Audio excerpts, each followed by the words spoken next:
ꯈꯣꯡꯖꯅꯨꯅ ꯇꯔꯥꯝꯅ ꯑꯣꯛꯆꯕꯒ ꯂꯣꯏꯅꯅ ꯈꯨꯔꯨꯝꯖꯔꯤ ꯉꯁꯤꯁꯨ ꯃꯍꯧꯁꯥꯒꯨꯝ ꯅꯨꯡꯉꯥꯏꯔꯕ ꯐꯨꯡꯒꯥ ꯋꯥꯔꯤ ꯑꯃ ꯄꯨꯗꯨꯅ ꯂꯥꯛꯆꯔꯤ ꯋꯥꯔꯤ ꯑꯁꯤꯒꯤ ꯃꯃꯤꯡꯅ ꯅꯤꯡꯊꯧꯒꯤ ꯏꯖꯠ ꯌꯣꯟꯕꯤ ꯃꯤꯅꯥꯏ ꯅꯨꯄꯤ ꯋꯥꯔꯤ ꯑꯁꯤꯕꯨ ꯊꯥꯕꯤꯔꯛꯄꯅ ꯑꯊꯧꯕ Meitei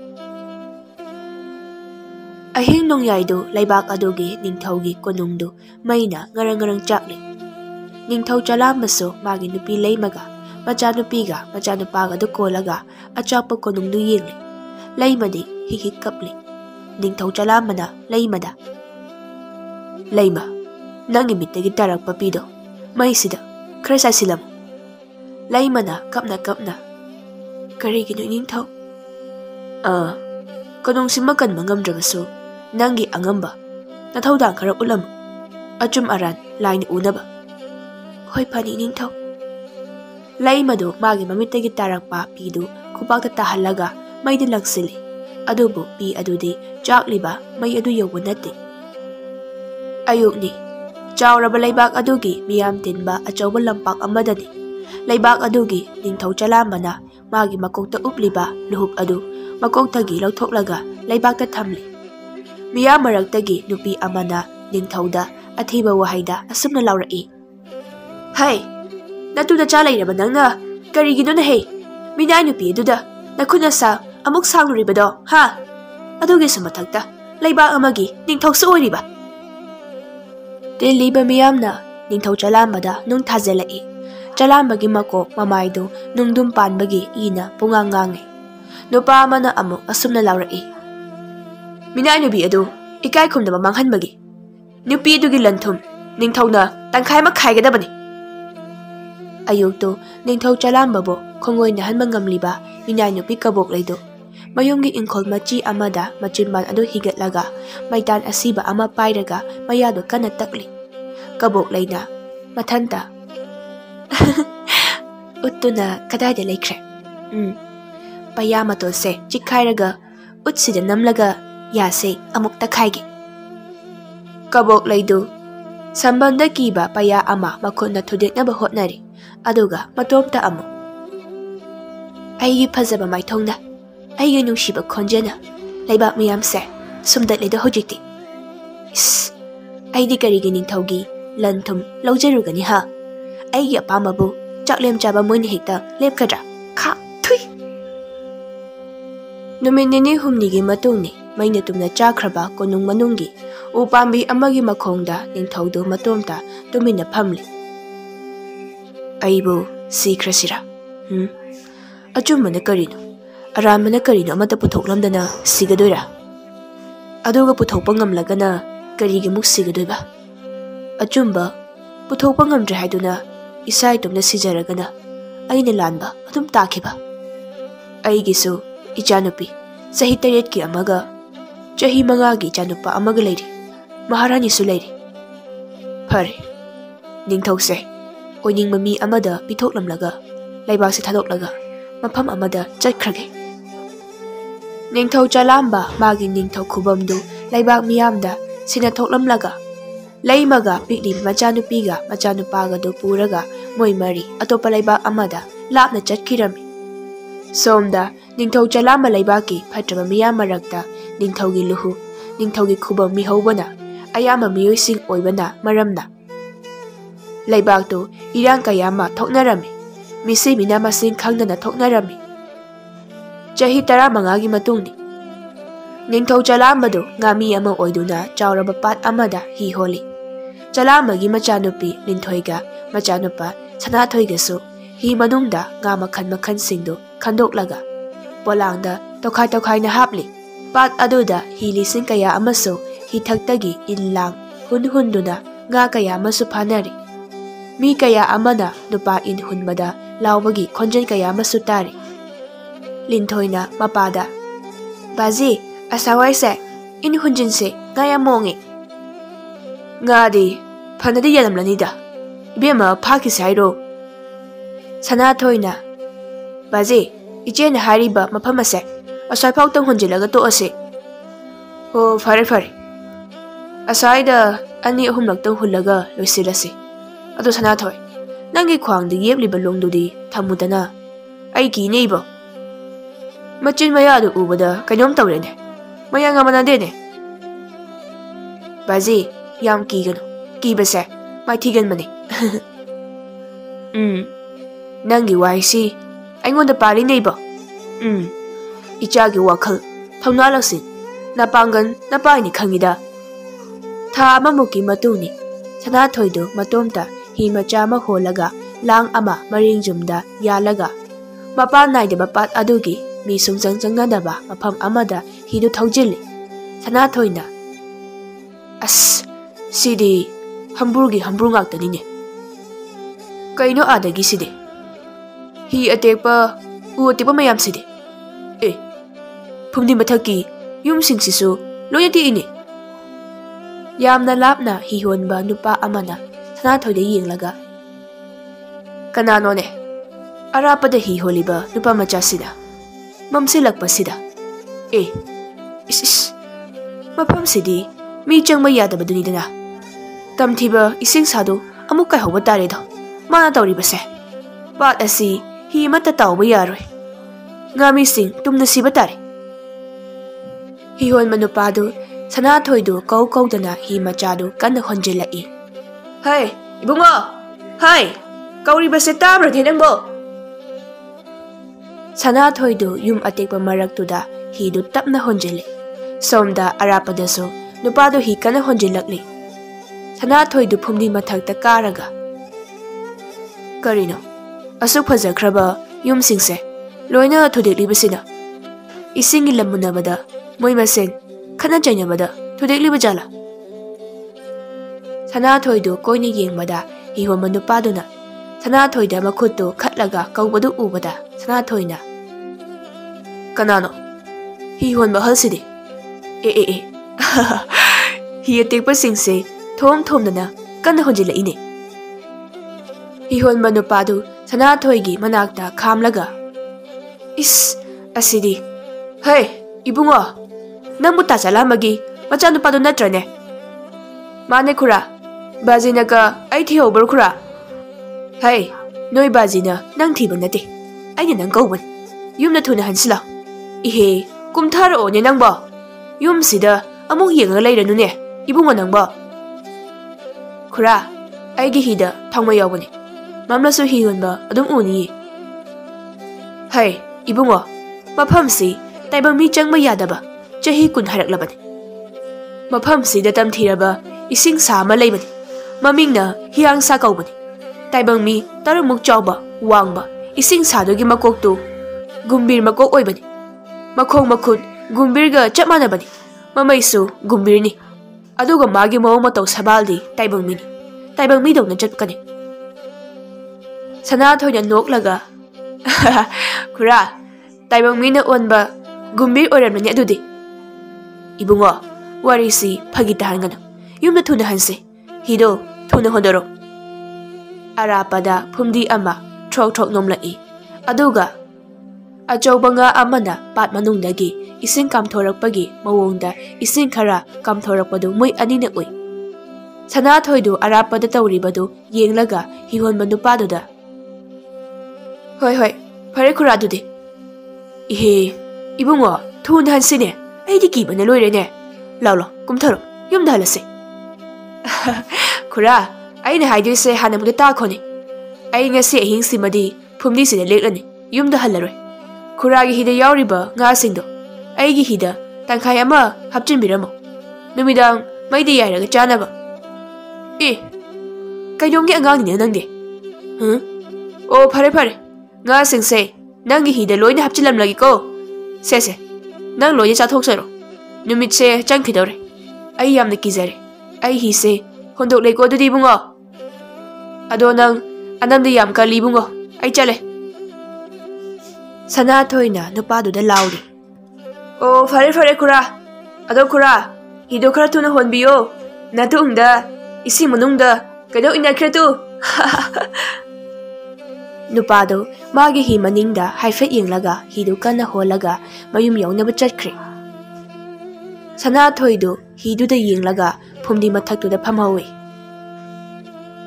Sanathoidu ngaihak phamlaga magi hidagi nga singdu lokthoklaga mai macha ma phumdi mathaktuda tharaga ꯆꯪꯕ ꯌꯥꯗꯕ ꯃꯐꯝꯁꯤꯅꯤ ꯉꯥ ꯌꯥꯝ ꯂꯩꯔꯝꯗꯣꯏꯁꯤ ꯑꯐꯕ ꯁꯥ ꯑꯣꯏꯔꯗꯤ ꯐꯩꯗꯣ ꯑꯗꯨ ꯅꯠꯇ꯭ꯔꯗꯅ ꯃꯤꯒ ꯆꯥꯕ ꯁꯥ ꯑꯣꯏꯔꯝꯂꯗꯤ ꯍꯥꯠꯇꯣꯛꯀꯗꯕꯅꯤ ꯉꯥꯁꯤꯡꯗꯨꯗꯤ ꯀꯗꯥꯏꯅꯣ ꯅꯥꯄꯤ ꯆꯥꯕꯤ ꯉꯥꯛꯇꯅꯤꯅꯦ ꯈꯨꯔꯥꯏꯕꯝꯆꯥꯒꯤ ꯉꯥꯁꯤꯡꯁꯤꯗꯤ ꯂꯣꯡꯁꯤꯅ ꯂꯦꯡꯂꯒ ꯂꯧꯔꯒꯦ ꯁꯅꯥꯊꯣꯏꯅ ꯉꯥꯗꯨ ꯌꯥꯏꯅ ꯌꯥꯏꯅ ꯆꯥꯛꯂꯤꯕ ꯃꯩꯗꯨꯗ ꯌꯦꯡꯂꯒ ꯃꯄꯥ ꯅꯤꯡꯊꯧꯒꯤ ꯀꯣꯅꯨꯡꯃꯩꯅ ꯆꯥꯈꯤꯕꯗꯨ ꯃꯄꯤ ꯇꯞ ꯇꯞ ꯇꯥꯅ ꯅꯤꯡꯁꯤꯡꯂꯛꯏ ꯁꯅꯥꯊꯣꯏꯗꯨ ꯀꯞꯅ ꯀꯞꯅ ꯅꯣꯛꯂꯒ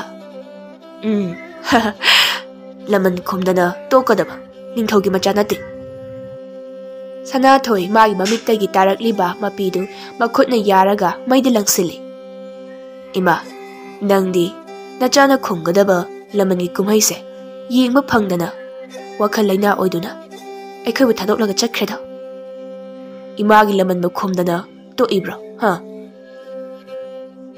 ꯑꯍꯤꯡ ꯅꯣꯡꯌꯥꯏꯅꯤ ꯆꯂꯥꯝꯕꯗꯨ ꯃꯥꯒꯤ ꯍꯤ ꯑꯆꯧꯕꯗꯨꯒꯤ ꯃꯇꯣꯟꯗ ꯂꯦꯞꯄꯒ ꯍꯥꯏ 이베마 이베마 ꯅꯕꯨꯡꯗꯣ ꯍꯧꯖꯤꯛ ꯐꯥꯎꯕ ꯍꯜꯂꯛꯇꯦꯅꯦ ꯃꯥꯒꯤ ꯍꯤꯁꯨ ꯂꯩꯇꯦ ꯂꯤꯟꯊꯣꯏꯅ ꯍꯤ ꯃꯅꯨꯡꯗꯒꯤ ꯀꯅꯥꯅꯣ ꯕꯥꯖꯤ ꯅꯕꯨꯡ ꯍꯥꯏꯗꯦ 이헤 ꯋꯥꯡ ꯆꯥꯎꯕ ꯍꯦꯟꯕꯗꯨꯗ ꯅꯪꯒꯤ ꯅꯕꯨꯡ ꯍꯦꯛꯇ ꯍꯥꯏꯕ ꯑꯗꯣ ꯊꯦꯡꯉꯅꯦ ꯅꯣꯡꯌꯥꯏ ꯑꯣꯏꯔꯦ ꯍꯜꯂꯛꯇꯦꯅꯦ ꯅꯅꯥꯎ ꯅꯨꯄꯥꯗꯣ ꯕꯥꯖꯤ ꯂꯥꯞꯅ ꯆꯠꯂꯁꯨ ꯀꯩꯝ ꯇꯧꯔꯝꯃꯣꯏ ꯕꯥꯖꯤꯅꯁꯨ ꯀꯩꯝ ꯇꯧꯔꯣꯏ ꯑꯗꯨꯝ ꯍꯥꯏꯔꯤꯗꯨꯗꯤ ꯋꯥꯈꯜ ꯂꯧꯁꯤꯡ ꯊꯧꯅꯥ ꯄꯥꯡꯒꯜ ꯋꯥꯠꯇꯕꯅꯤ ꯑꯗꯨꯅ ꯀꯩꯝ ꯇꯧꯔꯣꯏ 이헤 ꯊꯥꯒꯠꯄ ꯅꯠꯇꯦꯅꯦ ꯃꯗꯨꯗꯤ 이헤 ꯊꯥꯒꯠꯂꯤꯅꯤ ꯀꯩꯅꯣ ꯑꯗꯨꯗꯤ ꯅꯠꯇ꯭ꯔꯗꯤ 이싱 ꯃꯅꯨꯡꯗ ꯏꯜ ꯂꯥꯡ ꯄꯜꯂꯒ ꯂꯩꯈꯤꯕꯗ ꯅꯪꯅ ꯀꯨꯝꯊꯔꯒ ꯂꯧꯊꯣꯛꯄꯗꯤ ꯅꯠꯇꯦꯗꯣ ꯅꯅꯥꯎ ꯅꯨꯄꯥꯅ ꯂꯨꯞꯂꯒ ꯂꯧꯊꯣꯛꯄꯅꯤꯗꯣ ꯑꯗꯣ ꯕꯥꯖꯦ ꯁꯅꯥꯊꯣꯏꯗꯣ ꯃꯤ ꯆꯪꯕ ꯌꯥꯗꯕ ꯃꯐꯝ ꯑꯃ ꯂꯩ ꯍꯥꯏꯕꯗꯣ ꯑꯗꯨꯗ ꯆꯪꯉꯨꯔꯗꯤ ꯑꯩ ꯌꯥꯝ ꯀꯤꯌꯦ ꯕꯥꯖꯤ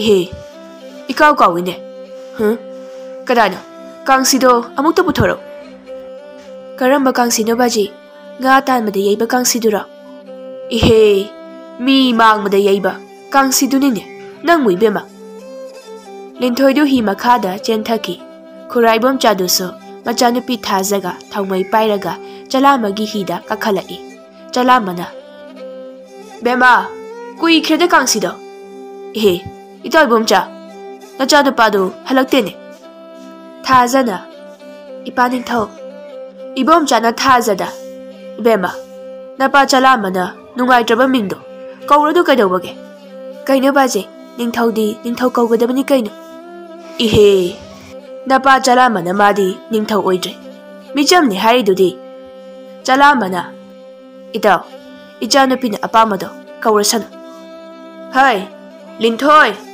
낭부 깡시나까 날라보 하 깡시 킹가더리디 그리기니 이따 이붕어도 할락되니 있다 이범자도 스와일라위 이스 하우지 파우바 할락트리버라 마디 누미당 와람도 사토고 마팜도다 품니 맘탁다 파마우버니네 아이네 거러머니 쩌세수 야데 누미당 라까니 하이버도 파기가 떠리버니니 하이 린토이 미 거우나바 깡시도 투나 부토로니 낭바 솜다 아힌 사나토이도 nga ayaibudu charaga mafam adugi akoibadu yengli sikadawre habadu asuk fajakraba khuluna taba yariba mafam sidana arimda thame aduga ikhoina hi mathaktuda tongaga leifam sunga leitrabagum ising mapidawna tawra leir aidi ngasai khaibu urudene adagi sibu chingnum natrane chingnum dine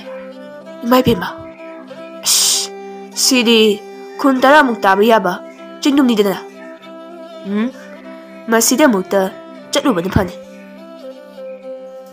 사나토이도 마기 파자라바 룸룸 라우바 롱도 예빠가 히도 찡dum 롬도 혼질리 사나토이도 찡두도 잉라가 아이디 민나 우바 폿 아마기 마망다 레빠가 잉아 레이버세 이 해냐디 자바 야바 오이레 답라로가 자톡바 욤 사바 야레 ꯗꯣꯛ ꯍꯦꯛ ꯁꯥꯖꯤꯟꯕ ꯅꯨꯄꯤ ꯑꯣꯏꯔꯦ ꯗꯣꯛ ꯍꯦꯛ ꯅꯨꯡꯁꯤ ꯍꯥꯏꯖꯤꯟꯕ ꯁꯅꯥꯊꯣꯏꯒꯤ ꯍꯤꯗꯨ ꯆꯤꯡꯗꯨꯝꯗꯨ ꯌꯧꯕ ꯅꯥꯏꯗꯦ ꯀꯔꯤꯅꯣ ꯆꯤꯡꯗꯨꯝꯁꯤꯗꯤ ꯌꯧꯕ ꯅꯥꯏꯗꯦꯅ ꯅꯨꯃꯤꯗꯥꯡ ꯑꯣꯏꯕꯒꯤ ꯄꯤꯛꯅ ꯎꯕ ꯆꯤꯡꯅꯤꯅ ꯏꯁ ꯁꯤꯗꯤ ꯈꯨꯠꯆꯥꯎ ꯑꯃꯅꯦ ꯈꯨꯟ 10 ꯀꯨꯟ ꯇꯥꯕ ꯌꯥꯕ ꯑꯣꯏꯔꯔꯣꯏꯅ ꯄꯥꯠ ꯑꯁꯤꯒꯤ ꯍꯤꯗ ꯇꯥꯎꯔꯒ hingliba mipum khudima chingjau chingpak asida khundaba loina yaba mafamni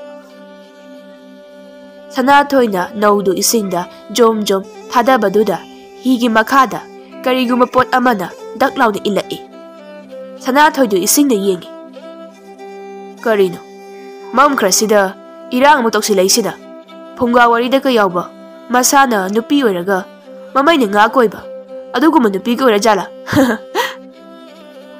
Sanathoi magi naudu jom jom thadaraga Laite manarap tauna paksana ningthina layriba chingjau adu tamna hidu kanna honjinbaga tanjaduda magi hi makhada angakpa mawong amagi maingan ama ngawrok ngawna langna satlauna yangna phawraga chenki Sanathoi magi longdo taplauna pai mina hainaradi chumlabani kayam sauba kayam sathiba haibadu mangda thoraklaga thengainarga khanglani maibun thokpadu ising manungda lay laydana yangna chel aduga atekpa atawba hi singduda pop isil hi singdu prek prek te phumdi ising hi atay singdu thok thok nomi Sanathoi na Jackson wa kaido oira malene ma nei ngone piri ingitse hijau muk chawba miram dagi sangsilakpa maya chawra nga phawba khutumna thillaga hatliba ingonda laknabaga sarine kiradi maithire mafam khudima thongna phaba siba kidabana adum oikhre aduna ngasidagi jing sisu mafam sisu aigi oiragadabani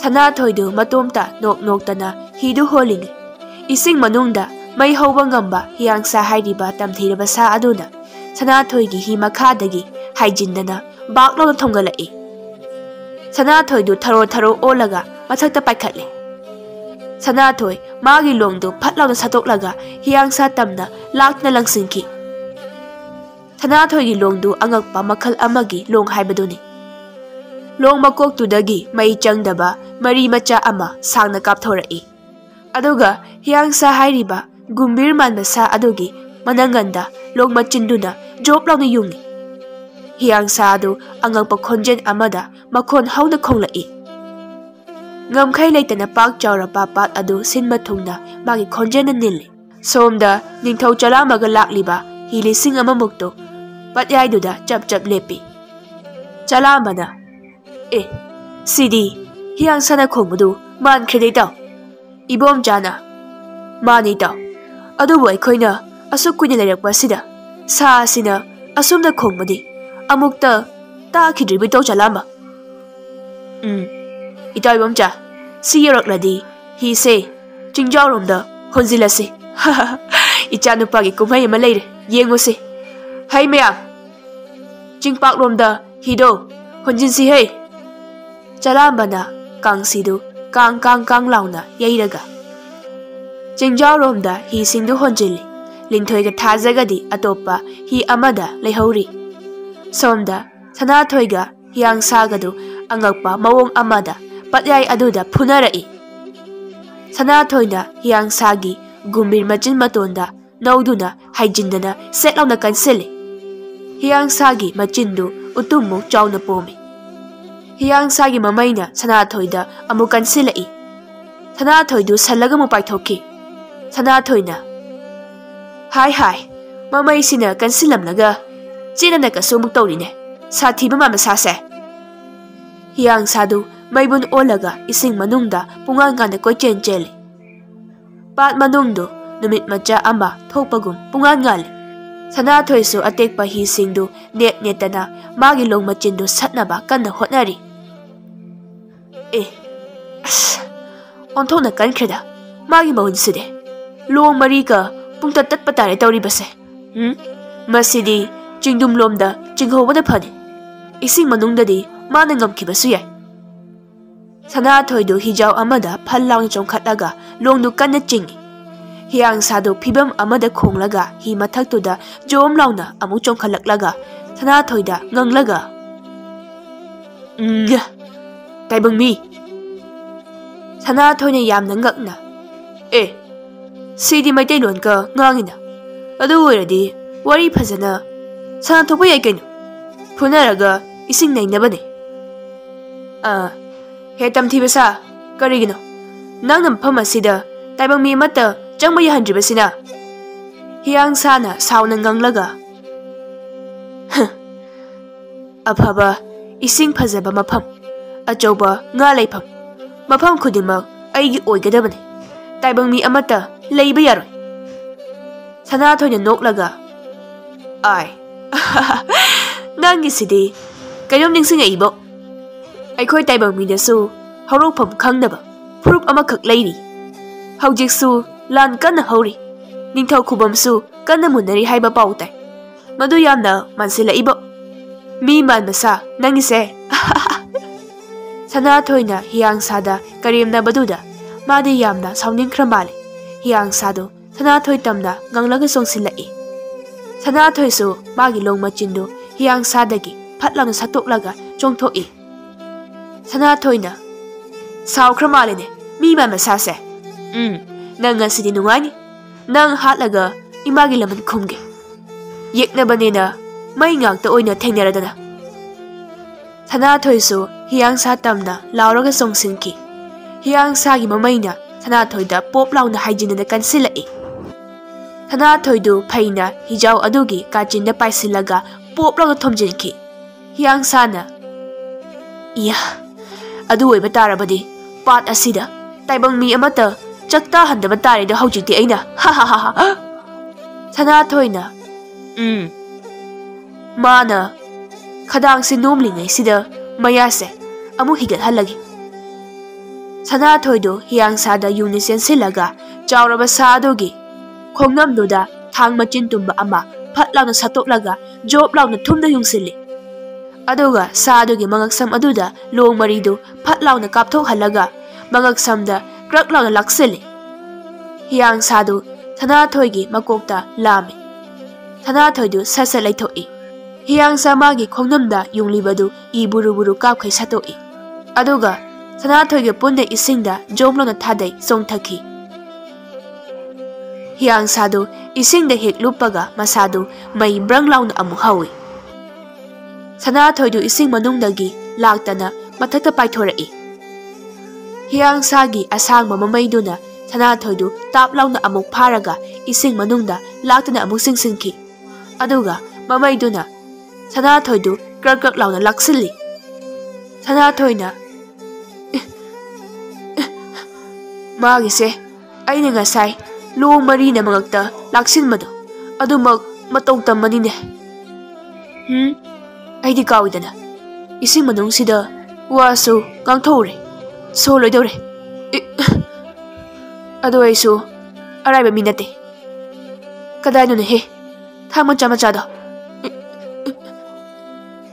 sana thoina magi thangdu koima ma ba haurak paduda hiyang sadu mai hauraga ising manungda sana thoidu chapkhairaga koipupui aduga ising manungduda hiyang sana thoidu ummagi haibagi mawongda chawra sanglaba mayadu launa kathorai singjang muk chawba mayadu sana thoigi makok tamna thangjilai sana thoina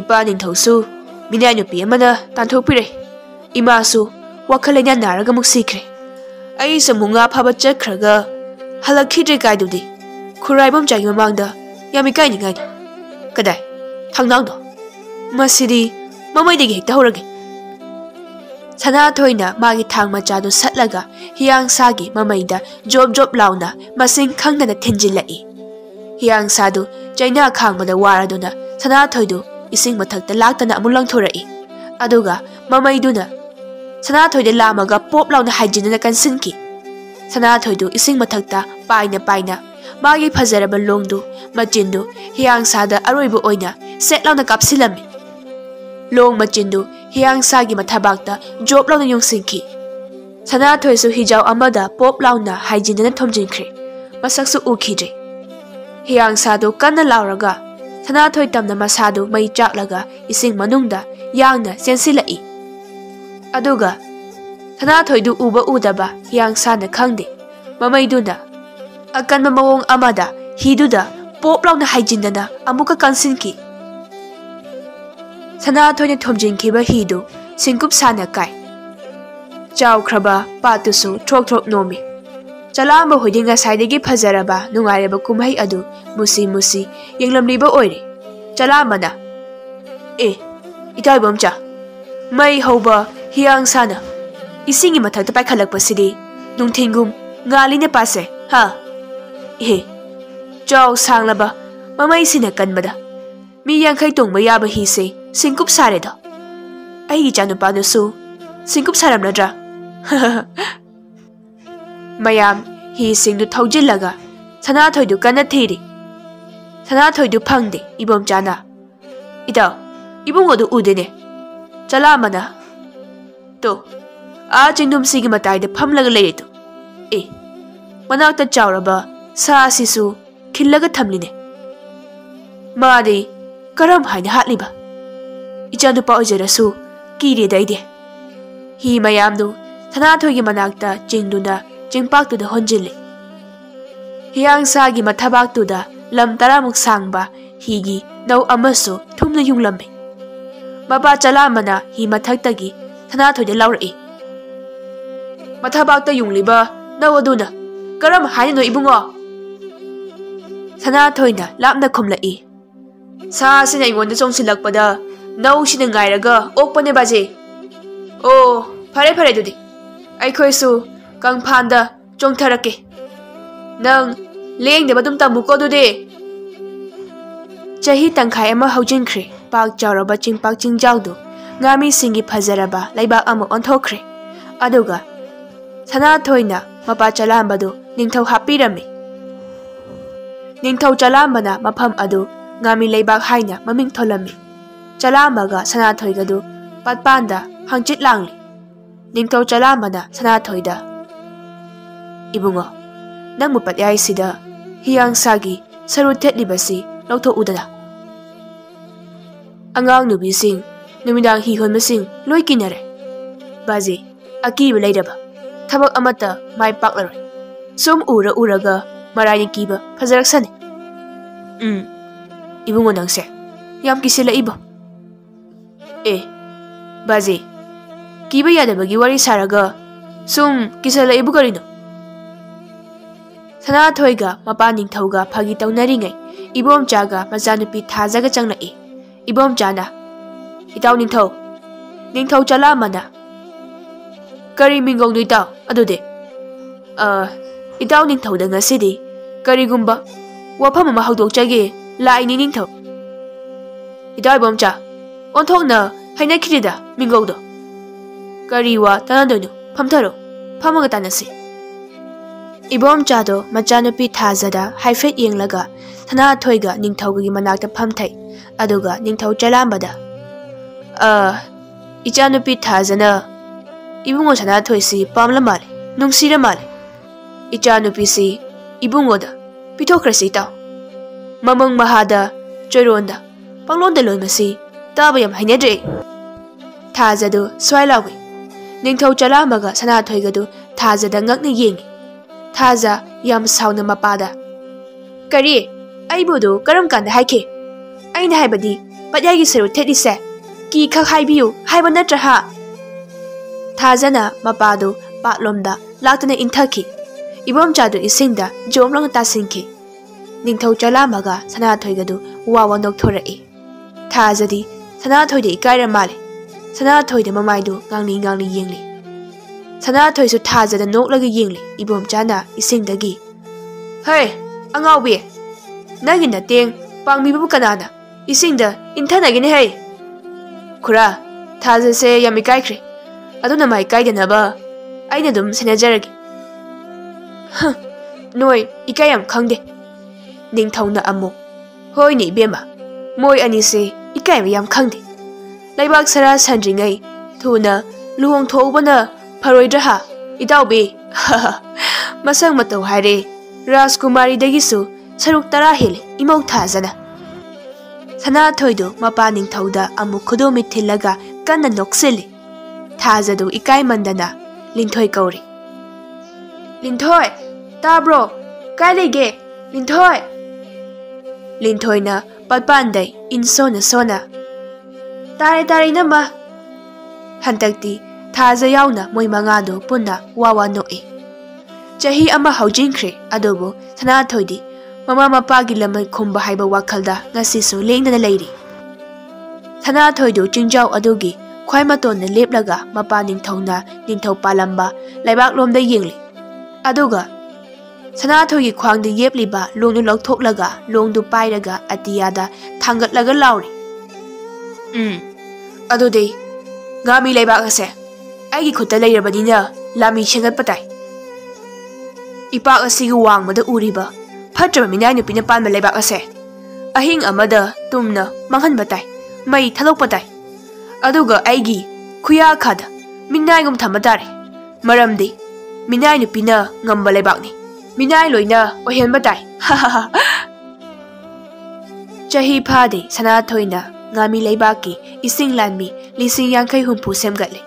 Numidang amani ising lanmi sing adugi mamangda Sanathoi du lepli aduga mapa ningthausu Sanathoi gi nakanda lepli mapa ningthauna ibungo tokloda haujikti laibak adu pumloi loirabani kanana ningthauno kanana michamno khangdrabani chanaba cheng phawba phangdraba laibak tuda lan tawwa haibase pap chengani lanjadaba singdana amuk hen awaba pigani yelhomi singdo wahogani pokpham horokpham khangdaba minanu pikabok leido aine konumna thamlubagi aine soibani yongna lokpu tanbani horokpham asa khangdaba mabu yoklubagi mahai aine phangkhibado baje naja wakhal tajari aigi wakhal hongjari anauba lalong ama ayachari aigi pokpham leibakdo minung sine mateng panglaga khudum chansinjaba tare pokpham horokpham khangdaba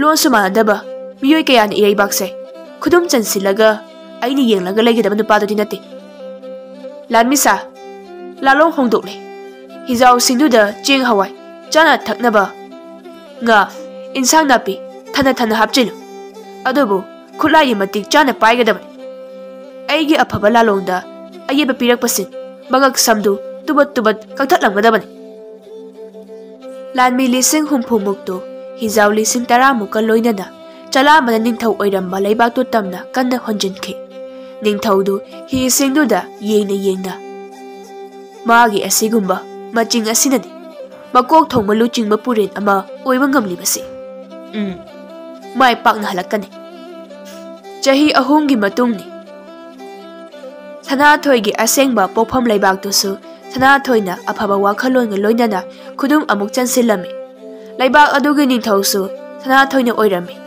asumna Sanathoi du thajaga mayum panduna ningthau maharani oiminnaduna laibak anidu nungsi chanana laiminnahanduna nungaina pankhirami